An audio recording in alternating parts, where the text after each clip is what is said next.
সুপ্রিয় দর্শক, আমাদের সবাইকে স্বাগত জানাচ্ছি টিভিএন 24 আয়োজিত নিয়মিত অনুষ্ঠান আওয়ার ডেমোক্রেসি। আমি হাবিব রহমান আছি আপনাদের সাথে। ইসরায়েলি বাহিনীর তীব্র হামলার মধ্যে রাফা ছেড়ে পালিয়ে যেতে বাধ্য হয়েছেন 10,000-এর বেশি প্যালেস্টিনিয়ান। রাফায় ইসরায়েলি হামলার ঘোষণার পর এ পর্যন্ত 1,50,000 প্যালেস্টিনিয়ান রাফা ছেড়ে পালিয়েছেন। এর মধ্যে অনেকে গাজার বিভিন্ন জায়গায় যাচ্ছেন, যার মধ্যে আছে খান ইউনুস নর্থের একটি হিউম্যানিটেরিয়ান জোন। বলা হচ্ছে humanitarian zone, there is no safe zone in Gaza, সেটি আপনারা অনেকে জেনে গেছেন। এখন প্রতিদিন শুনছি আমরা। গাজায় যুদ্ধবিরতি নিয়ে ইজিপ্টের যে বৈঠক চলছিল, বৈঠক শেষ হয়েছে, সেখানে কোনো সিদ্ধান্ত আসেনি। তবে এখনও যুদ্ধবিরতি সম্ভব বলে মনে করেন হোয়াইট হাউসের মুখপাত্র John Kirby. Please do not believe him. তিনি আরও জানান, আমেরিকা রাফার হামলার বিষয়টি গুরুত্বর সাথে বিবেচনা করছে। Again, do not take it at its face value. পাশাপাশি মানবিক সহায়তা পৌঁছানোর জন্য ইজিপ্টের বর্ডার খুলে দিতে ইসরায়েলকে চাপ দিচ্ছে তারা বলতে ইউএস। কতখানি বিশ্বাস করবেন তা আপনাদের উপরে ছেড়ে দিলাম। ইসরায়েলের অস্ত্রের একটি চালান স্থগিত রেখেছে প্রেসিডেন্ট বাইডেন, স্থগিত করেছেন। বেশ কিছুদিন ধরেই ইসরায়েলকে গাজা অভিযানে বেসামরিক নাগরিকদের নিহতের সংখ্যা কমিয়ে আনার কথা বলছিলেন আমেরিকা। সর্বশেষ রাফায় ইসরায়েলের সামরিক অভিযান শুরুর পরপরই অস্ত্রের চালানটি স্থগিত করেন বাইডেন। তবে ইতিহাসে তিনি প্রথম প্রেসিডেন্ট নন যিনি প্যালেস্টাইনের হামলার বন্ধের জন্য ইসরায়েলের অস্ত্রের সরবরাহ বন্ধ করেছেন। 1982 সালে একবার ইসরায়েলি হামলা থামিয়েছিলেন দেশের 40তম প্রেসিডেন্ট রোনাল্ড রেইগান। লেবাননে প্যালেস্টিনিয়ান যোদ্ধাদের সাথে ইসরায়েলি সংঘর্ষ বন্ধে তখনকার ইসরায়েলের প্রধানমন্ত্রী মেনাকেম বেগিনকে আদেশ দেন তিনি। সে সময় প্যালেস্টিনিয়ানদের ওপর ইসরায়েলি হামলাকে হলোকস্ট বলে আখ্যায়িত করা হয়। এছাড়াও 1956 সালে ইসরায়েলি সেনারা একবার ইজিপ্টের বেশ কিছু অংশ দখল করে নেয়। তখন ইসরায়েলের ওপর অর্থনৈতিক নিষেধাজ্ঞা ও সকল সহায়তা বন্ধ করে দেন দেশের 34তম প্রেসিডেন্ট ডোয়াইট ডি আইজেনহাওয়ার। এই সমস্ত বিষয়ে আজ কথা থাকবে। এছাড়াও জাতিসংঘের সাধারণ অধিবেশনে গৃহীত হয়েছে একটি গুরুত্বপূর্ণ সিদ্ধান্ত, সেটি হচ্ছে পূর্ণ সদস্য পদের প্যালেস্টাইনকে স্বীকৃতি দেওয়ার। সেটি এই আজকের আলোচনা থাকবে বেশ ব্যাপকভাবে, এবং এই আলোচনায় আমার সাথে যোগ দিচ্ছেন আমাদের দুজন নিয়মিত আলোচক, যাদেরকে আপনারা প্রায় দেখে থাকেন। আমি স্বাগত জানাচ্ছি হাসান ফেরদৌস, সাংবাদিক, গবেষক, লেখক। খুব ভালো লাগছে অনেকদিন পর আপনার পুনরায় দেখতে পেয়ে। আমাদের সাথে আরও আছেন doctor Nokiur Rahman, professor of university of North Carolina. আপনাকেও স্বাগত জানাচ্ছি। বুঝতেই পারছেন আজকের অনুষ্ঠান বেশ কিছু প্রসঙ্গ আছে যেটি অত্যন্ত গুরুত্বের সাথে আমরা আলোচনা করব এবং বোঝার চেষ্টা করবো আসলে হচ্ছে কি। আমি নকিবুর রহমান আপনার কাছে প্রথমে যাব। 2012 সালে প্যালেস্টাইনের অধিকার এবং সুবিধা বৃদ্ধি এবং সদস্য প্রদানে জাতিসংঘের সিকিউরিটি কাউন্সিলে আবেদন করেছিল প্যালেস্টাইন। আমেরিকা বরাবরই এতে ভেটো দিয়ে আসছিল। তবে এবার কেন আমেরিকা ভেটো দিচ্ছে না? By the way, this is General Assembly, so this is not a done deal. আমি এইটুকু শুধু জানিয়ে রাখতে চাই। আমি শুনবো আপনার মন্তব্য। জি, জেনারেল অ্যাসেম্বলিতে তো মানে মেইনলি ভেটো তো আসে হলো সিকিউরিটি কাউন্সিলের অধিবেশনগুলোতে। সো আজকে যেই বিষয়টা, যে রেজলিউশনটা উত্থাপিত হয়েছিল, সেটা হলো giving Palestine rights and privilege. So এবং এটা বেসিক্যালি সিকিউরিটি কাউন্সিলে রিকনসিডার করার জন্য পাঠানো হয়েছে। এবং make no mistake, US is going to veto this in Security Council when it goes there. But যেটা খুব সিগনিফিকেন্ট সেটা হলো যে আমরা যদি দেখি যে এই রেজলিউশনটার প্রতি সারা বিশ্বের যে জনমত, 143টা দেশ এই রেজলিউশনের পক্ষে ভোট দিয়েছে জেনারেল অ্যাসেম্বলিতে, এবং 9টি দেশ এটার বিপক্ষে ভোট দিয়েছে, 25টি দেশ অ্যাবস্টেইন রয়েছে, which is also a moral victory. কারণ যে অনেকেই এটার পক্ষে, যেমন ইউকে, ফ্রান্স, বেসিক্যালি তারা এমনভাবে জায়নিজম দ্বারা আষ্টে পৃষ্ঠে বেঁধে রয়েছে যে তাদের পক্ষে ইয়েস ভোট দেওয়াটা খুব ডিফিকাল্ট।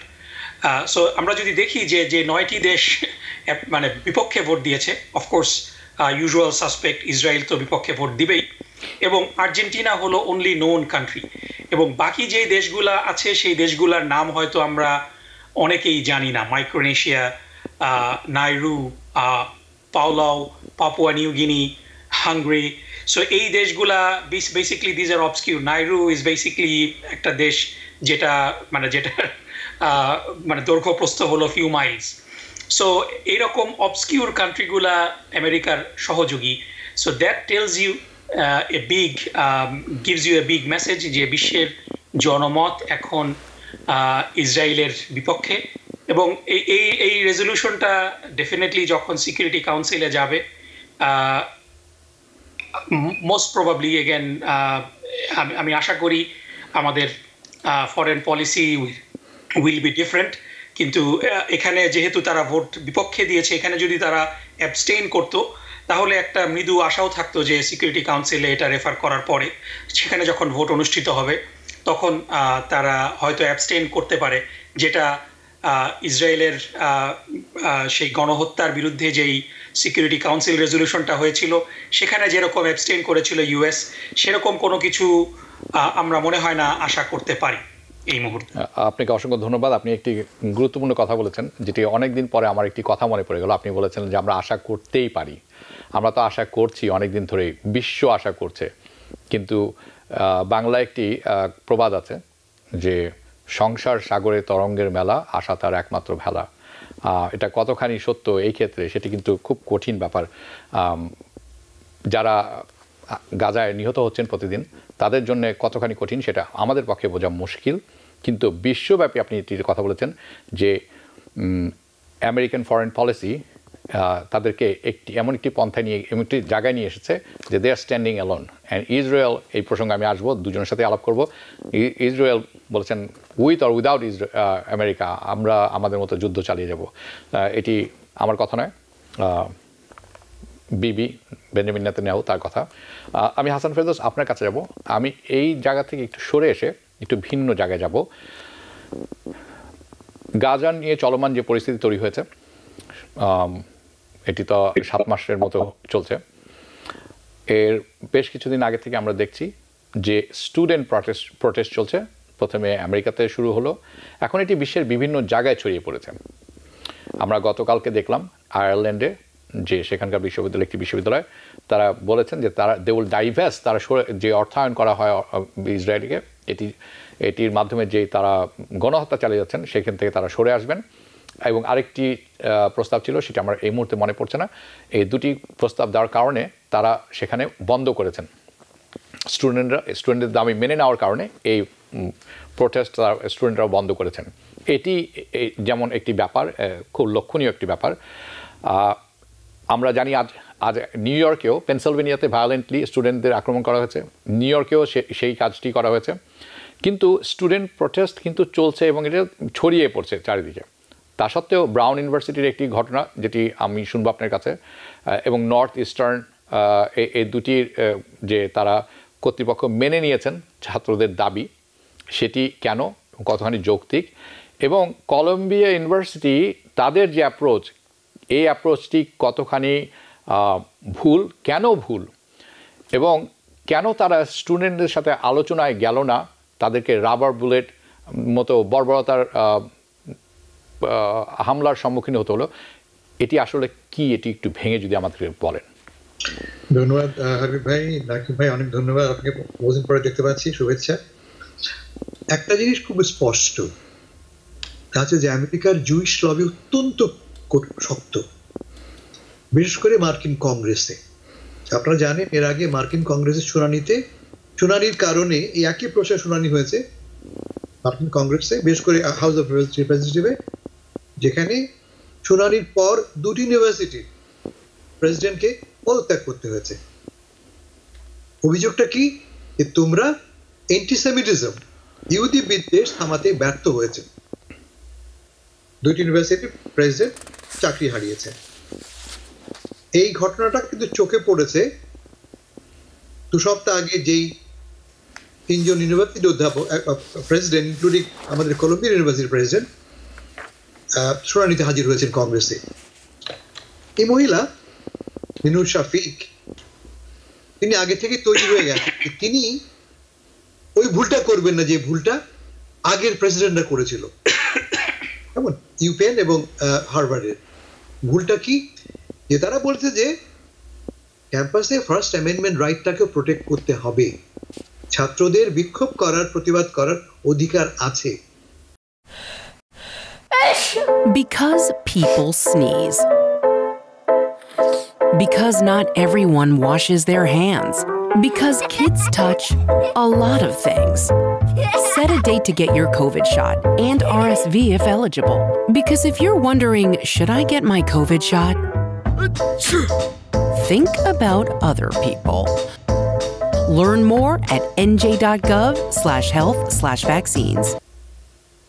সেখানে আমাদের কলম্বিয়া ইউনিভার্সিটির প্রফেসর এক কথায় বললেন যে যদি কেউ একটা পোস্টার দেখায় জেনোসাইডের কথা বলে বা ইসরায়েল রাষ্ট্রের বিরুদ্ধে প্রতিবাদ করে একটা পোস্টারও দেখায়, that will be considered as antisemitic. আপনারা লক্ষ্য করেছেন বার্নি স্যান্ডার্স এর আগের সপ্তাহে বার্নি স্যান্ডার্স স্পষ্ট করে বলেছেন যে অ্যান্টি-জায়নিজম ইজ নট অ্যান্টিসেমিটিজম। ইসরায়েলের বিরোধিতা করা ইহুদি বিদ্বেষ নয়। এবং এটা কংগ্রেসের ভেতরে ডেমোক্রেটিক প্রোগ্রেসিভরা বরাবরই বলে এসছে, ইসরায়েলের সমালোচনা করা যাবে। কিন্তু কংগ্রেস, রিপাবলিকান কংগ্রেসের চাপের মুখে যখন আমাদের এডুকেশন শিক্ষাবিদরা ভয়ে সরে আসেন, তখন সবচেয়ে বড় ক্ষতি হয় কার? শিক্ষা ব্যবস্থা। শিক্ষা ব্যবস্থা মানেটা কি? ছেলেরা প্র্যাকটিস করবে মুক্ত চিন্তার, ইনক্লুডিং প্রোটেস্ট। প্রোটেস্ট আমেরিকান শিক্ষা ব্যবস্থার একটা অনিবার্য, অবধারিত একটা অঙ্গ। তারা কৃষ্ণ অধিকারের পক্ষে কাজ করেছে, ভিয়েতনাম যুদ্ধের বিরুদ্ধে কাজ করেছে, যখন ইরাক যুদ্ধ হলো তার বিরুদ্ধে বিক্ষোভ করেছে। এই আপনি বললেন বার্নি স্যান্ডার্স। বার্নি স্যান্ডার্স 1963 সালে নিজে গ্রেফতার হয়েছেন শিকাগো ইউনিভার্সিটিতে। তিনিও একটি হল দখল করেছিলেন। তার মানে বিক্ষোভ করাটা আমেরিকান শিক্ষা ব্যবস্থার একটা ট্রেডিশন, প্রাউড ট্রেডিশন। এটাকে চাপাতে চাইতে রিপাবলিকান কংগ্রেসম্যান এবং রিপাবলিকান নিয়ন্ত্রিত স্টেটসগুলিতে, ফ্লোরিডায় একের পর এক আইন পাশ হয়েছে। একদিকে তারা বলছেন যে উদারপন্থী শিক্ষাবিদদের কারণে শিক্ষা ব্যবস্থা ভেঙে পড়ছে। তারা বলছেন এইটা পড়ানো যাবে না, ওইটা পড়াতে হবে, ক্যাম্পাসে রাইট উইং স্পিকারদের অ্যালাউ করতে হবে।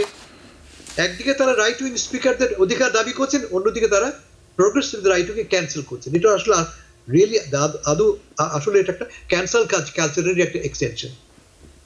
নিউ ইয়র্কে আমাদের প্রশাসন, আমাদের শিক্ষাবিদরা, স্পেশালি কলম্বিয়া ইউনিভার্সিটি এবং NYU ব্যর্থ হয়েছে এই বেসিক প্রিন্সিপালটা আপহোল্ড করতে। যেমন কলম্বিয়াতে ছাত্ররা এনক্যাম্পমেন্ট করেছে, তাবু খাটিয়েছে, ঠিকই, কোনো সন্দেহ নেই। কিন্তু তার রেসপন্সে তুমি পুলিশ NYPD ডেকে আনবে, ক্যাম্পাসের ভেতরে তুমি পুলিশ ডেকে আনছো। আমাদের স্পিকার মাইক জনসন গিয়েছিলেন 3 সপ্তাহ আগে কলম্বিয়াতে, তিনি যে কি পরামর্শ দিলেন, call the National Guards. National Guard মানে আর্মিকে ডেকে আনো। মানে ক্যাম্পাসের ভেতরে একটা পবিত্র জায়গা, আর্মি ডেকে আনো। তার মানে আমাদের পলিটিশিয়ানরাই সবচাইতে বেশি পলিটিসাইজ করছেন আমাদের ক্যাম্পাসকে। নকিব ভাই আমার সেটা ভালো বলতে পারবেন। কিন্তু আরো ফান্ডামেন্টাল প্রশ্ন, কেন এই ঘটনাটা ঘটছে, এটি একটা সিরিয়াস প্রশ্ন। যেমন ধরো যে এই যে সারা দেশ জুড়ে, সারা বিশ্ব জুড়ে ছাত্রদের যে আন্দোলনটা, বিশেষ করে পশ্চিমা বিশ্বে, এরকম আন্দোলন কিন্তু আরব বিশ্বে নেই, বাংলাদেশে নেই, ভারতে নেই। পশ্চিমা বিশ্বে কেন? তাদের তো কোনো ডিরেক্ট কোনো স্টেকস নাই। 70 দশকে মনে করা যায় ভিয়েতনাম যুদ্ধ ছিল, ড্রাফটিং এর ব্যাপার ছিল, সৈন্যকে তোমার ধরে নিয়ে সেনাবাহিনী ঢোকানো হবে। এখানে তার স্টেকসটা কি? দুটো ফান্ডামেন্টাল স্টেকস। এক হচ্ছে নৈতিক অবস্থান, মোরাল। আমার সাথে কথা হয়েছে যারা গ্রেপ্তার হয়েছে, একটি বাংলাদেশি মেয়ে, সে আমাকে স্পষ্ট করে বলছে, আমি তো বলি তুমি জানো যে তুমি you may lose your studentship. আমি জানি, but we are on the right side of history. আমাকে সে বলছে ইংরেজিতে, we are on the right side of history. আমাদের বাঙালি মেয়ে আমাকে বলছে, আমি লিখেছি ওর উপরে। এটা একটা কারণ যে আমরা, এটা নৈতিক অবস্থান। ছাত্ররা চিরকালই অন্যায়ের বিরুদ্ধে প্রতিবাদ করেছে স্বার্থ ছাড়া। যখন দক্ষিণ আফ্রিকা অ্যাপার্থাইড ছিল, ঠিক এই ঘটনা ঘটেছে কিন্তু এই কলম্বিয়াতে। সেখানে হ্যামিল্টন হল দখল হয়েছে। যখন কলম্বিয়ার আশেপাশে কালোদের উচ্ছেদ করে জেন্ট্রিফিকেশনের চেষ্টা হলো, তখনও তারা প্রতিবাদ করেছে এবং এই হল দখল করেছে। মানে যখনই কোনো অন্যায় ঘটে, ছাত্ররা নৈতিকভাবে বাধ্য হয় নৈতিকভাবে অনুপ্রাণিত হয় প্রতিবাদ করে, এটা একটা দিক। কিন্তু আরো বড় ফান্ডামেন্টাল প্রশ্ন কি জানেন? এই বর্তমানের পুঁজিবাদী ব্যবস্থায় ছাত্ররা আর কমপ্লিটলি অ্যালিয়েনেটেড, তারা বিচ্ছিন্ন বোধ করছে। কি বিচ্ছিন্ন বোধ করছে? এই সরকার, এই ব্যবস্থা আমার যে স্বার্থ তাকে প্রোটেক্ট করছে না, প্রমোট করছে না। যেমন ধরো ক্লাইমেট চেঞ্জ, 20 বছর পরে আমি থাকবো কি থাকবো না তার কোনো নিশ্চয়তা নেই। আমার চাকরি পাবো কি পাবো না তার নিশ্চয়তা নেই। আমার ভবিষ্যৎ ইজ আনসার্টেন। এই অবস্থায় I don't expect anything from our politicians. আমার হারাবার তো কিছু নাই। ফলে I take a moral stand on issues that may not directly affect me, but it affects the broader community. সে কারণে এই ঘটনাটি ঘটছে। আমি খুব স্ট্রংলি কন্ডেম করছি আমাদের নিউ ইয়র্ক ইউনিভার্সিটি এবং অন্যান্য ইউনিভার্সিটিগুলিতে। আপনি ব্রাউনের কথা বললেন, নর্থ ইস্টার্নের কথা বললেন, তারা একইভাবে সেখানেও কিন্তু ছাত্ররা এনক্যাম্পমেন্ট করেছে। ব্রাউন কি করলো? ব্রাউন বললো যে কথা বলি আসো, কথা বলে কি ঠিক করা হলো যে আমরা ডাইভেস্টমেন্টের উপরে আসো, আমরা আমাদের যে বোর্ড আছে তাকে সেখানে ভোটাভুটি হবে। একই কথা ঘটলো নর্থ ইস্টার্নে, যে বোর্ড উইল ডিসাইড। তোমরা দাবি করছো, ঠিক আছে, দাবিটা আমরা বোর্ডে নিয়ে যাচ্ছি। অ্যাজ এ রেজাল্ট এই উত্তেজনা কিন্তু প্রশমিত হয়ে গেল, ডিফিউজ হয়ে গেল। এই একই কাজ কিন্তু আমাদের কলম্বিয়াতে করতে পারতো, ইনোয়াইতে করতে পারতো। এখন শুরু হয়েছে আমাদের নিউ স্কুলে, সেখানে একই ঘটনা ঘটতে পারে। আমাদের প্রশাসনিক কর্তৃপক্ষ চাকরি বজায় রাখবার জন্য they compromise on their principles. Yes, এবং এখানে কিছু কথা বলে রাখা ভালো। একটি, আপনি বার্নি স্যান্ডার্সের কথা বলেছেন, উনি যখন ছাত্র ছিলেন তখন উনি প্রতিবাদে অংশ নিয়েছেন। আমি গত সপ্তাহে, আপনি ছিলেন, রাইট, গ্রেফতারও হয়েছেন এবং আপনার সাথে আপনি ছিলেন, রাইট, গত সপ্তাহে যখন অনুষ্ঠান করলাম, আপনি হাসান ফেরদৌস, আপনি আমার সাথে ছিলেন। আমি কিন্তু বলেছি যে দিস আইভি লিগ কলেজের যে স্টুডেন্ট যারা দেখছি আমরা, this is not BLM movement. এরা কিন্তু টপ অফ দ্য সোসাইটি, এরাই সেনেটর হবেন, এরাই প্রেসিডেন্ট হবেন, দে আর দ্য ফিউচার। তারা কিন্তু অর্ডিনারি মানুষ নয়। এটি কিন্তু এই যে আজকে শুনলেন বার্নি স্যান্ডার্স যখন স্টুডেন্ট ছিলেন, he is a senator, president পদে ইয়া করেছেন। একটি ব্যাপার আমার কাছে খুব আশ্চর্য লেগেছে, আমি দুজন কাছে তুলে ধরছি। সেটি হচ্ছে প্রশাসন, specially New York, UC Berkeley, আমরা দেখছি যেভাবে ব্যবহার করছেন স্টুডেন্টদের যে এনক্যাম্পমেন্টের ব্যাপারে। মনে হচ্ছে যে স্টুডেন্টরা যখন এনক্যাম্পমেন্ট করছেন ইউনিভার্সিটিতে, এটি আমার কাছে মনে হচ্ছে তারা তাদের সাথে এমন আচরণ করছেন পুলিশ, সেটি হচ্ছে যে এটি ইসরায়েলের দখলকৃত গাজা অধিকৃত অঞ্চলে হয়ে দাঁড়িয়েছে। It's a symbol. এটি আপনারা কি মনে করেন আমাকে একটু জানাবেন। It's looks like it's a besieged area by the law enforcement. এটি একটি ব্যাপার আমার কাছে মনে হয়েছে। এবং আরেকটি ব্যাপার আপনি বলেছেন যে students were always on the right side of the history. Vietnam ওয়ারে আমরা সেটি দেখেছি। This is also true. By the way, Mike Johnson was wrong. He can't call, even Biden can't call the National Guard. The only person who can call National Guard is the governor of the state. So they are wrong. Can they do it? No, absolutely not. এবং আমরা ওই situation আমরা গিয়েছি? মোটেও না। আমি এই প্রসঙ্গে থাকতে চাই। নাকিবুর রহমান, আমরা গাজা যুদ্ধবিরতিতে ইসরায়েলি সম্মতি দেয়নি। আমেরিকা বলছে এখনও সম্ভব যুদ্ধবিরতি। আমার মতো অনেকেই আছেন যারা মনে করে থাকেন এটি একটি প্রহসন, একটি নাটক এবং মিথ্যাচার, এবং এটা জেনোসাইড চালিয়ে যাওয়ার আরেকটি উপায় তারা খুঁজছেন। কিন্তু ইতিহাসে বিভিন্ন সময় সাবেক প্রেসিডেন্টরা ইসরায়েলের বিরুদ্ধে বিভিন্ন শক্ত অবস্থান নিয়েছেন এবং পদক্ষেপ নিয়েছেন, সেটা আমরা দেখছি। এবার বাইডেন কিন্তু সেই পথে হাঁটছেন না। What is E doing? উনি জানছেন ওনার কিন্তু সমর্থন কমে আসছে, লবির পয়সা নেন উনি, কট্টর জায়ানিস উনি, এটি আমরা জানি। কিন্তু সেটি কয়দিন টিকে থাকবে সেটিও তো একটি দেখার বিষয়। জি, খুব সুন্দর আপনার যেই মানে কি বলা যায় যে এন্টিথেসিস আপনি যেটা করলেন, আমি আসছি। তবে আপনি প্রথমে আপনার কমেন্টের সময় হাসান ফেরদৌস ভাই যেটা বলেছেন আমি সম্পূর্ণ একমত। সাথে সাথে আপনি যে প্রশ্নটা করলেন যে পুলিশকে দেখে মনে হয় যে তারা অধিকৃত অঞ্চলের পুলিশ, আপনি যদি দেখেন যে আমেরিকার বড় বড় শহরের পুলিশ বাহিনীর, প্রত্যেকটা পুলিশ বাহিনীর, স্পেশালি নিউ ইয়র্ক সিটি NYPDর ট্রেনিং যেটা হয়, তাদের বেশ কিছু পুলিশ অফিসারদেরকে কিন্তু ইসরায়েলে নিয়ে গিয়ে ট্রেনিং দেওয়া হয়। So this is fact. এবং তাদের এই crowd control, specially they were trained এই ধরনের সিচুয়েশন মোকাবেলা করার জন্য। এজন্য তাদের যেই বৈরী আচরণ, এটা কিন্তু খুব সারপ্রাইজড হওয়ার মতো কিছু না, খুব আশ্চর্যান্বিত হওয়ার মতো কিছু না। এ কারণেই তাদেরকে ইসরায়েল ট্রেনিং দিয়েছে ইসরায়েলে গিয়ে। সো এজন্য আপনি যদি দেখেন যে বিএলএম এর সাথে আপনি কম্পেয়ার করেছেন যে these are not the same people. এখানে যারা আছে তাদেরকে আপনি চাকরি না দেওয়ার ভয় দেখাচ্ছেন, অনেক কিছু করছেন, but they are so good and they are so confident on themselves that you will not eventually going to harm them, এবং তারাই ভবিষ্যতে কংগ্রেসম্যান, সেনেটর এবং এদের মধ্যে থেকে হয়তো প্রেসিডেন্ট বের হয়ে আসবে। এবং এরা they are making a statement, risking their life, এবং they are always on the right side of the history, যেটা হাসান ভাই বললেন। সো মুভিং ফ্রম দেয়ার, আপনি যেটা বললেন যে অতীতে প্রেসিডেন্টরা ইসরায়েলের, আমরা যদি দেখি যে ইসরায়েলের সাথে আমেরিকার যে একেবারে দহরম মহরম সম্পর্ক, সেটা বেসিক্যালি কিন্তু একেবারে 1948 থেকে যে শুরু হয়েছে সেটা না। 1975 থেকে যদি আমরা দেখি, 1975 সাল থেকে যদি দেখি, যে জেরার্ড ফোর্ডের সময় থেকে, তখন থেকে ইসরায়েল এবং আমেরিকার মধ্যে যে সম্পর্ক, এটা মোটামুটি সবাই এটাকে টার্ম করে এইভাবে যে দে আর জয়েন্ট টু দ্য হিপ। তার আগ পর্যন্ত 75-এর আগ পর্যন্ত কিন্তু ইসরায়েলের সাথে আমেরিকার বেশ কিছু they were not on the same page, এবং এটারই একটা অংশ হিসেবে আপনি যেটা বললেন প্রথমে, ডুয়াইট আইজেনহাওয়ার 1956 সালে যখন সানাই দ্বীপপুঞ্জ পেনিনসুলা যখন দখল করে নিয়েছিল ইসরায়েল, তখন সেখান থেকে সৈন্য উইথড্র করার জন্য একটা আলটিমেটাম দিয়েছিল, দ্যাট ওয়াজ ফার্স্ট। এবং এটার রিভেঞ্জ কিন্তু ইসরায়েল নিয়েছিল।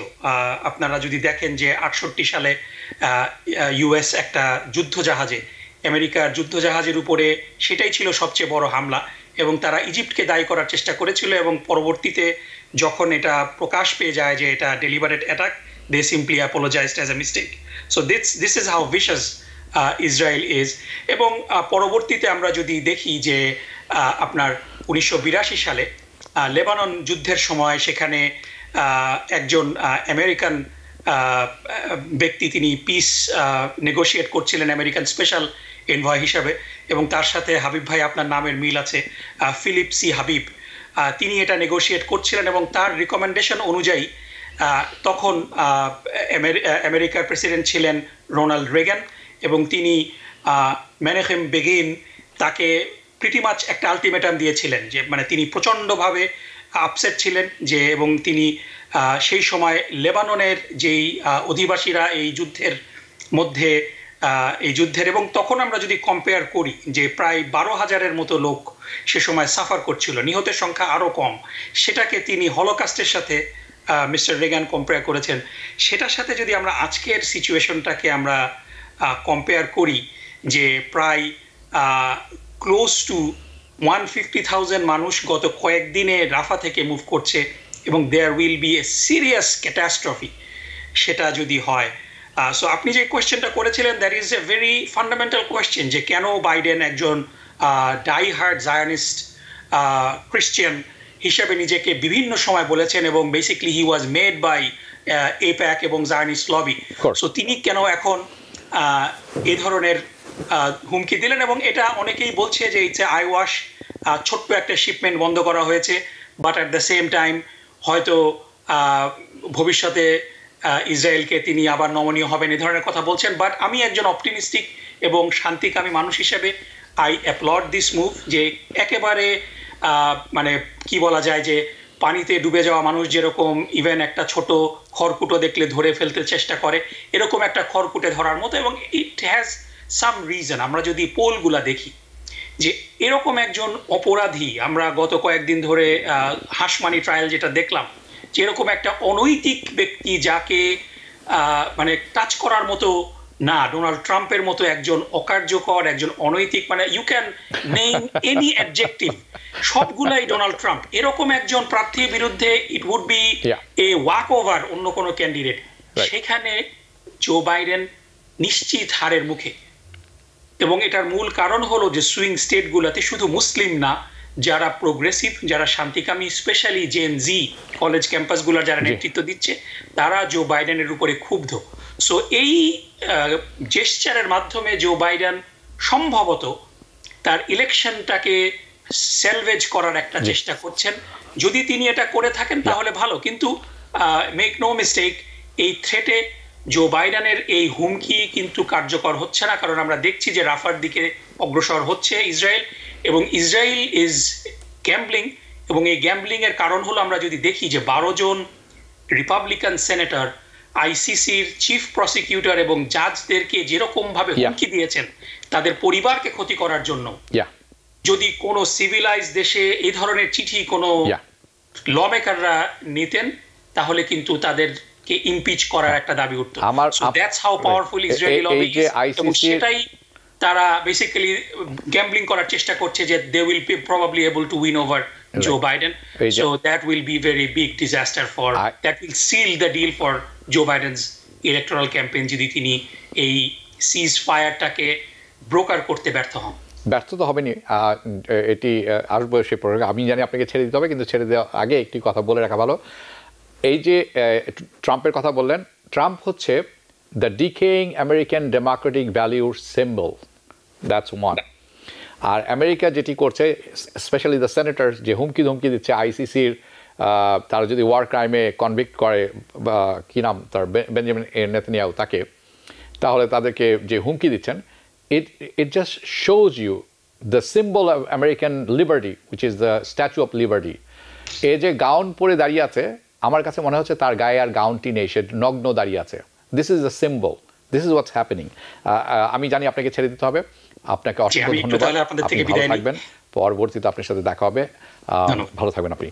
হাসান ফেরদৌস, আপনার সাথে অনেক কথা রয়ে গেছে, আপনি বুঝতেই পারছেন আমি কোন দিকে যাচ্ছি এখন, কারণ বাইডেনের কথা আসলো, অস্ত্রের চালান বন্ধ করেছেন, এবং অনেকে মনে করেন এটি একটি ড্রামা। আপনি কি সেটা মনে করেন কি না? যদি ড্রামা না হয়ে থাকে তাহলে কেন করতে গেলেন? আরেকটি গুরুত্বপূর্ণ প্রসঙ্গ, সেটা কথা প্রসঙ্গে চলে আসলো, সেটি হচ্ছে এটির মাধ্যমে উনি কি মুসলিম অ্যান্ড আরব ভোট কি সোয়ে করতে পারবেন কিনা, পরিবর্তন করতে পারবেন কিনা, নাকি এটি টু লিটল টু লেট? শুনবো আপনার কাছে। Because people sneeze. Because not everyone washes their hands. Because kids touch a lot of things. Set a date to get your COVID shot and RSV if eligible. Because if you're wondering, should I get my COVID shot? Think about other people. Learn more at nj.gov/health/vaccines. Habib ভাই, আমরা এই আলোচনা করছি না, আমরা একটু একপক্ষীয় আলোচনা করছি।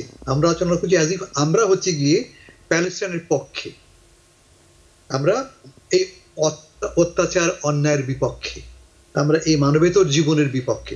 এটা আমাদের অবস্থান, তো এটা স্পষ্ট। হ্যাঁ, অবশ্যই। কিন্তু আমরা বাস করি আমেরিকায়। Doesn't matter. You should always take the right side. Wait. You look at the US Congress's resolution. দুই পক্ষের অধিকাংশ সদস্য একটা প্রস্তাব পাশ করেছে হাউস অফ রিপ্রেজেন্টেটিভ। প্রস্তাবটা কি?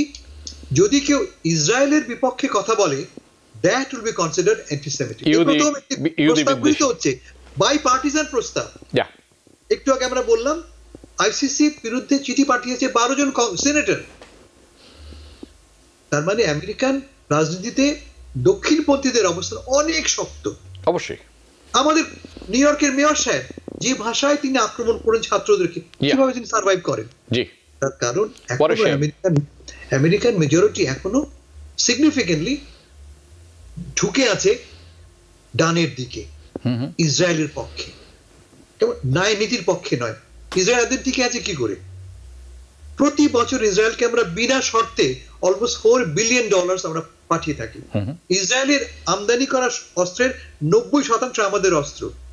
আমাদের প্রেসিডেন্ট স্বীকার করেছেন যে যেই বোমা দিয়ে 2000 পাউন্ডের বোমা, যে বোমাগুলি পড়লে পুরো একটা জনপদ ধ্বংস হয়ে যায়, আমাদের পাঠানো বোমা দিয়ে, সেই আমাদের পাঠানো বোমা ব্যবহার করা হয়েছে গাজাতে। তার মানে আমাদের হাতে রক্তের দাগ। অবশ্যই আমাদের পয়সায় কেনা, আমরা তো ট্যাক্স পে করি, আমাদের ট্যাক্সের পয়সায় বোমা কেনা হয়েছে, বোমা কিনে পাঠানো হয়েছে ইসরায়েলে, সেই ইসরায়েল ব্যবহার করেছে। তারপরও কোনো, আজকে তো নয়, বরাবর 1948 থেকে ঘটনা ঘটছে। আমি আপনাকে একবার ঘটনা বলেছিলাম, প্রেসিডেন্ট ট্রুম্যানের সময় যখন প্রথম ইসরায়েল রাষ্ট্র হচ্ছে, তখন সৌদি বাদশা ফোন করেছিলেন, ফোন করে বললেন, ভাই তুমি একটু দেখো আমাদের প্যালেস্টাইন ভাইদেরকে? তার জবাব ছিল, উনি লিটারালি কথা বলেছিলেন, আমার তো কোনো প্যালেস্টাইন ভোটার নেই, আমাকে তো কোনো প্যালেস্টিনিয়ান চাঁদা দেয় না, why should I care? This was his response. আজও এই কথা সত্য। এই যে রেশিওটা যদি দেখেন আপনি, জুইশ ভোটার অনেক বেশি, আরব এবং ইসলামিক ভোটার সেই তুলনায় অনেক কম। আমাদের সুবিধা হচ্ছে এই যে ব্যাটল গ্রাউন্ড স্টেটসগুলিতে they have significant number of Muslims, Arabs and progressives, battle ground স্টেটসগুলিতে। কিন্তু যারা কংগ্রেসম্যান, সিনেটর, তারা সবাই তো ব্যাটল গ্রাউন্ড বাস করেন না, তারা বাস করেন নিউ ইয়র্কে, তারা বাস করেন মনে করেন যে কলোরাডোতে, তারা বাস করেন wherever। ফলে তাদের তো ভয় নেই ওই ব্যাটল। বাইডেন সাহেবের মতো বাইডেনকে একটা খুব ফাইন লাইন অ্যাডপ্ট করতে হচ্ছে। ফাইন লাইন বলতে কি বলছি আমি, তিনি কোনোভাবেই জুইশ ভোটারদেরকে, জুইশ ইসরায়েলের সমর্থক মার্কিন ভোটারদেরকে ক্ষিপ্ত করতে পারবেন না। পাশাপাশি তার লক্ষ্য এই যে প্রোগ্রেসিভ এবং আরব মুসলিম ভোটার, তাদেরকে আকৃষ্ট করা। দেখো আমি কিছু করছি, দেখো আমি কিছু করছি।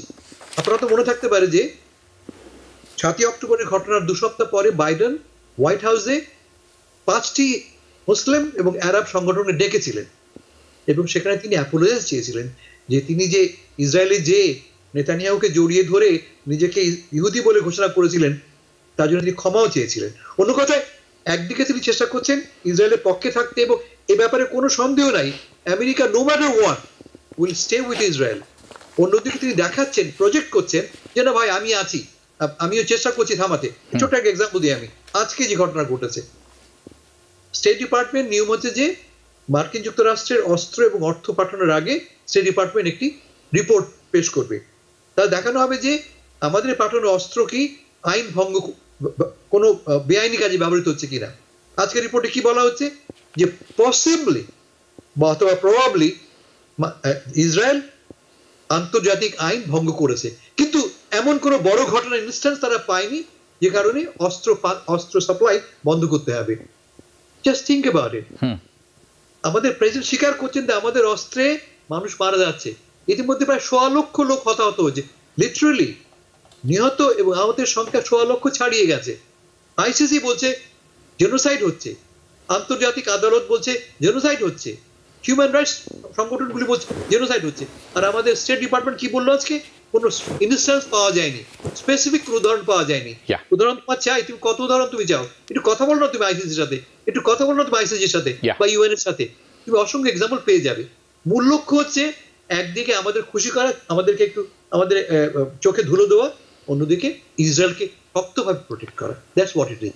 জি, অত্যন্ত সুন্দর করে বলেছেন এবং খুব যুক্তিযুক্ত কথা বলেছেন যে সেনেটারদের ভয় নেই, কারণ তারা তো জয়ী হবেন জুইশ ভোটারের জন্য, কাজে they have nothing to fear. However battleground is a different story and that can change for Biden. এই প্রসঙ্গের উপর থেকে আমি জিজ্ঞেস করতে চাই আপনাকে, অনেকেই বলে থাকেন, ইদানিং আমি বেশি শুনছি যে রিচার্ড নিক্সনের জন্য যেরকম ভিয়েতনাম খুব কার্যকরী হয়েছিল, উনি জয়ী হয়েছিলেন, গাজা ওয়ার বাইডেনের জন্য আরেকটি ভিয়েতনাম হতে যাচ্ছে। এই প্রসঙ্গটি আপনার কাছে আমি শুনবো। আর দ্বিতীয় কথা হচ্ছে অত্যন্ত গুরুত্বপূর্ণ, সবাই বলছেন যে পিস হচ্ছে না কারণ হামাস অ্যাকসেপ্ট করছে না সেই তাদের ডিএলগুলো। কিন্তু আমরা জানি, আমি দুজনই জানি যে হামাস অ্যাকসেপ্ট করেছিল এই পিস ডিএলটি। আমি অফলাইনে কথা বলেছি আজ অনুষ্ঠানের আগে, সেখানে আপনি বলেছেন যে এই পিস ডিএলটা কিভাবে হামাস অ্যাকসেপ্ট করবে, যেখানে ইসরায়েল রিজেক্ট করছে এবং ইসরায়েলের দাবি যে তোমাকে নিশ্চিহ্ন করাই হচ্ছে আমার উদ্দেশ্য, সেখানে পিসটা হবে কিভাবে, শুনবো আমি আপনার কাছে। আগের কথায় আপনি ভিয়েতনামের কথা বললেন, আমাদের বার্নি স্যান্ডার্স বলেছেন যে গাজা হতে পারে বাইডেনের ভিয়েতনাম। কথাটা মানেটা বুঝতে হবে যে 68-এ নির্বাচনের সময় আপনার মনে হয় প্রেসিডেন্ট জনসন খুব প্রগ্রেসিভ প্রেসিডেন্ট, কিন্তু তিনি ছিলেন, কিন্তু তিনি ভিয়েতনাম যুদ্ধের পক্ষে ছিলেন এবং তখন সারা দেশ জুড়ে এই যুদ্ধের বিপক্ষে আন্দোলন হচ্ছে। এই আমাদের বার্নি স্যান্ডার্স এই আন্দোলনের বিপক্ষে ছিলেন এবং 68-এ যে নির্বাচন হয় সেই নির্বাচনে কিন্তু ডেমোক্রেটিক ক্যান্ডিডেট হেরে যান এবং প্রেসিডেন্ট নিক্সন জিতে আসেন। তার মানে এই যুদ্ধের কারণে ডেমোক্রেটিক ক্যান্ডিডেট পরাস্ত হলেন এবং একজন অতি দক্ষিণপন্থী রিপাবলিকান জিতে আসলেন। এই নিক্সন 72 সালেও তিনি কিন্তু ভিয়েতনাম যুদ্ধকে ব্যবহার করেই পুনরায় জয়লাভ করেন। তার মানে এটা কি? তার মানে ডেমোক্রেটিক কোর ভোটাররা কিন্তু এই যুদ্ধের বিপক্ষে, but not Republicans, not the right voter, rightist voters. আপনি একটু যেটা বললেন ব্যাটল গ্রাউন্ড স্টেটস, আমি একটা ছোট্ট অঙ্ক বুঝিয়ে বলি। গত নির্বাচনে 2020 সালের নির্বাচনে প্রেসিডেন্ট বাইডেন 3টি রাজ্যে মাত্র 44,000 ভোটে জিতেছিলেন। 3টি রাজ্যে। তার জেতার মূল কারণ হচ্ছে জর্জিয়া, উইসকনসিন এবং অ্যারিজোনা। এই 3 রাজ্যে তার সঙ্গে ট্রাম্পের ব্যবধান ছিল টোটাল মাত্র 44,000 ভোটস। এরা কারা? এই 10-12 হাজার ভোট। এখন ধরা যাক উইসকনসিন মনে করা যাক, উইসকনসিনে প্রায় 70,000 Arab, Muslim and left wing voters আছে। আগের নির্বাচনে 10-12 হাজার ভোটে হেরেছে, এখন প্রায় 1 লক্ষ ভোটার যারা বাইডেনের বিপক্ষে ভোট দিতে পারে। জর্জিয়াতে 70,000-এর মতো রেজিস্টার্ড আরব মুসলিম ভোটার, 70,000-এর মতো আরব মুসলিম ভোট আছে। এর সঙ্গে যুক্ত আপনি করুন এশিয়ান ভোটার্স, আমাদের মতো ভোটাররা, যুক্ত করুন আপনি প্রোগ্রেসিভ ভোটার্স, ফলে প্রায় 1.25 লক্ষ ভোটার যারা কিনা বাইডেনের বিপক্ষে অলরেডি অবস্থান গ্রহণ করেছে। ফলে বাইডেনের জন্য খুব একটা বড় সমস্যা হচ্ছে এই যে বড় একটা ভোটিং ব্লক যারা তার বিরুদ্ধে, তাদেরকে কাছে টানা। তিনি আপ্রাণ চেষ্টা করছেন এদেরকে কাছে টানবার জন্য, এবং তার হাতে তো বেশি অস্ত্র নেই, তার টুনে বেশি অস্ত্র নেই। তাকে একদিকে মাথা রাখতে হচ্ছে যে আমি জুইশ ভোটারদের হারাতে পারবো না। যেমন ধরো পেনসিলভেনিয়াতে battle ground state, significant number of Jewish voters আছে, and they can change the outcome. নির্বাচনের ফলাফল তারা বদলে দিতে পারে। ফলে বাইডেন চাইলেও এমন কিছু করতে পারেন না যার ফলে জুইশ ভোটিং ব্লকটা তার বিপক্ষে চলে যায়। অন্য কথায় একটা ইম্পসিবল টাস্ক তার সামনে, একটা ইম্পসিবল টাস্ক। কি অর্থে? একদিকে তাকে খুশি করতে হচ্ছে বা খুশি করার চেষ্টা করতে হচ্ছে আরব মুসলিম ভোটার, অন্যদিকে যাতে জুইশ ভোটাররা, রাইটিস ভোটাররা, খ্রিস্টান ভোটাররা, ইভাঞ্জেলিক্যাল ভোটাররা নাখোশ না হয়, তাকে সেই অবস্থায় করতে হচ্ছে। ফলে তিনি মুখে বলছেন যে হ্যাঁ আমি তোমার পক্ষে প্যালেস্টাইন, কিন্তু কার্যত তিনি কাজ করছেন কি? তিনি ইসরায়েলের পক্ষে হয়ে কাজ করছেন। আমি একটু আগে বললাম আমাদের চোখে তিনি ধুলো দিচ্ছেন। আমরা কি কনভিন্স হব? আমরা কি মেনে নেব? যেমন আমি আপনাকে শেষ করছি, আমি জেফ্রি স্যাক্স সেদিন বলেছেন যদি বাইডেন, জেফ্রি স্যাক্স কলম ইউনিভার্সিটির প্রফেসর, বিখ্যাত ইকোনমিস্ট, তিনি বলেছেন যে যদি বাইডেন চায় আগামীকালে যুদ্ধ বন্ধ করতে পারে, he can stop the war tomorrow, কারণ তার এতটাই ক্ষমতা প্রভাব আছে ইসরায়েলের উপরে। He just can call Netanyahu and ask him to stop the war, and he will stop the war. কারণ পয়সা দিয়ে আমরা, অস্ত্র দিয়ে আমরা যুদ্ধ করবো করতে গিয়ে। আমি ছোট্ট এক্সাম্পল দিচ্ছি, এই যে 2 সপ্তাহ আগে ইরানি মিসাইল মানে ড্রোনগুলি আসলো, ইসরায়েল তো ভাঙতে পারেনি, ইসরায়েল তো সেগুলিকে ধ্বংস করেনি। করেছে কে? মার্কিন যুক্তরাজ্য, ফ্রান্স এবং পার্শিয়ালি জর্ডান। তার মানে ইসরায়েল ডিপেন্ড করে তার নিরাপত্তার জন্য কার উপরে? পশ্চিমা শক্তিগুলোর উপরে। এবং সবচেয়ে বড় ছত্রধারীকে, বড় ছাতাটা কার? আমাদের। হাসান ফেরদৌস, আমাদের হাতে সময় কম, একটি গুরুত্বপূর্ণ প্রশ্ন আমি আপনাকে করব। আমি ক্ষমা চেয়ে নিচ্ছি, কারণ যত দ্রুততার সাথে ছোট করে বলতে পারলে খুব ভালো হয়। এই ট্রাম্পের হাসমানি, অনেকে সবাই বলে থাকেন হাসমানি, আমি বলবো ফাইন্যান্স ক্যাম্পেইনের ইলিগাল ফাইন্যান্সিং নিয়ে আসলে আসল কেসটি। এই ব্যাপারে এই পক্ষে বিপক্ষে অনেক কিছু শুনছি আমরা। আসলে কে জয়ী হচ্ছে না, আসলে হচ্ছে কি? শেষমেশ উনি কি দায়ী হবেন? এই উত্তরটা কিন্তু এই মুহূর্তে আমরা দিতে পারছি না। তার কারণ মাথা রাখবেন যে 12 জন জুরি আছেন, জুরি বোর্ডে আছেন, তাদের মধ্যে একজনও যদি বলে, ইভেন ইফ ওয়ান সিঙ্গল জুরার যদি বলে যে আমি সম্মত নই, তাহলে কিন্তু খালাস পেয়ে যাবেন ডোনাল্ড ট্রাম্প। এবং ইভেন যদি কনভিক্ট হনও, ধরা যাক তিনি বিচার শাস্তি পেলেন, বলা হলো তিনি দোষী, অ্যাপিলে কিন্তু মাথা রাখতে হবে যে তাকে অ্যাপিল করা হবে, এবং সে অ্যাপিলেও তিনি তার নানা কারণ দেখতে পাচ্ছি। আমরা দেখতে পাচ্ছি এই যে ট্রায়ালটা চলছে তাতে অনেক ফাঁক ফোকর থেকে যাচ্ছে, যে ফাঁক ফোকর ব্যবহার করে ট্রাম্প সাহেব বেরিয়ে আসতে পারেন। কিন্তু অবশ্য মানে মূল ব্যাপারটা সেখানে নয়। আমরা কি দেখছি এখানে?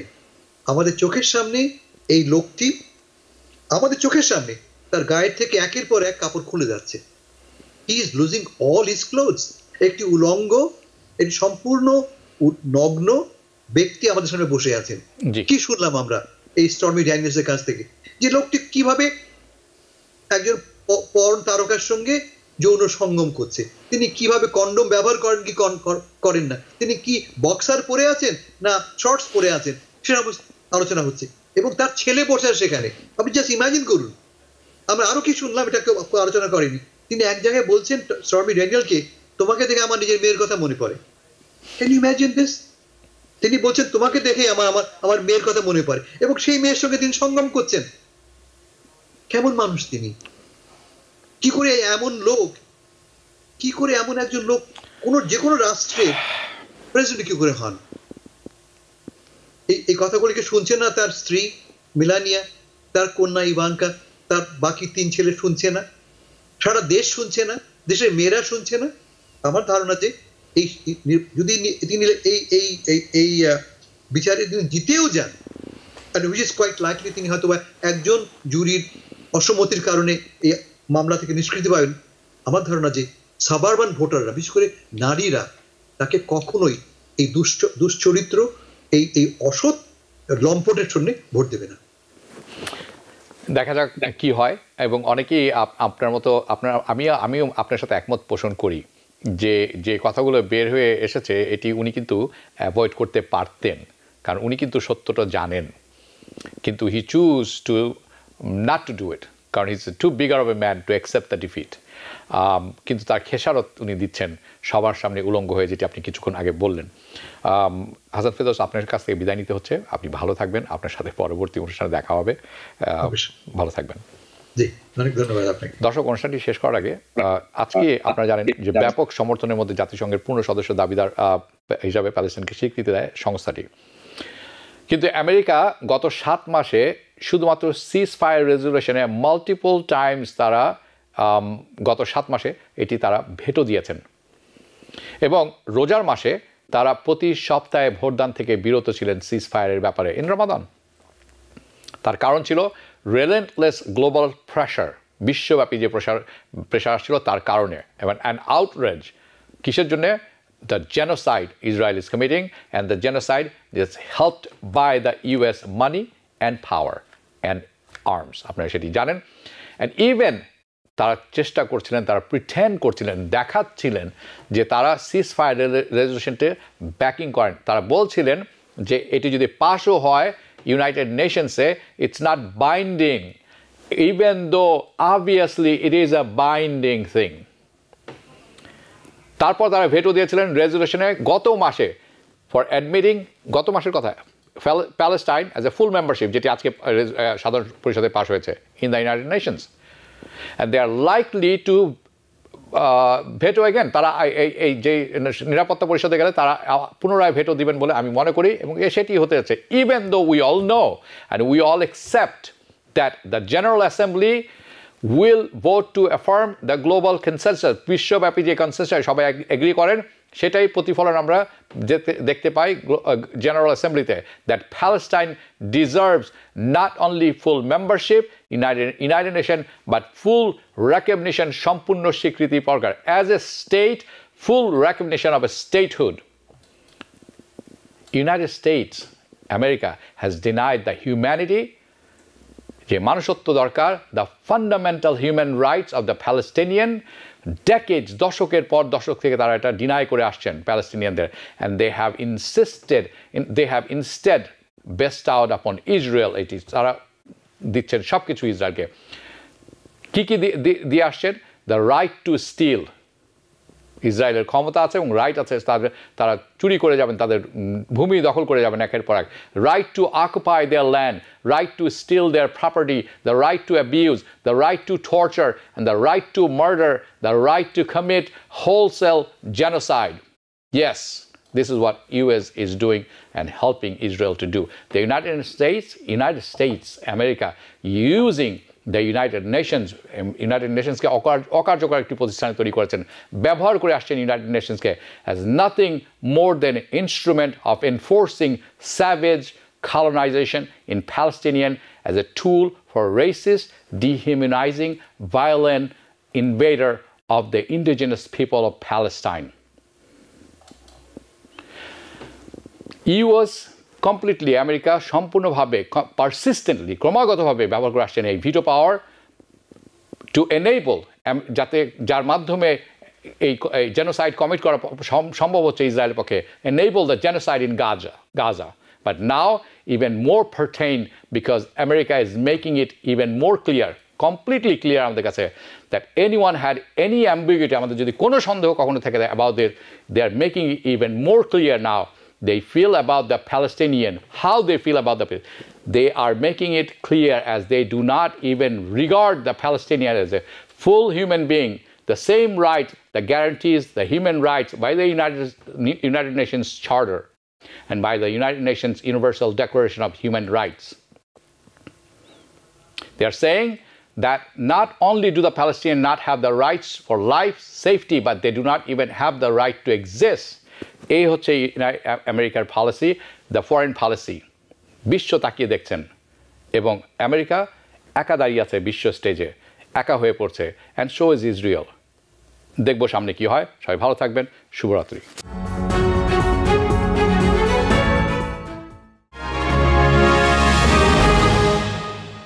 TBN 24 টেলিভিশন দেখতে আজই কল করুন 7187776556। লগ ইন করুন www.totalcablebd.com। নিউ ইয়র্ক থেকে সম্প্রচারিত TBN 24 টেলিভিশন বিশ্বজুড়ে বাঙালির কণ্ঠস্বর।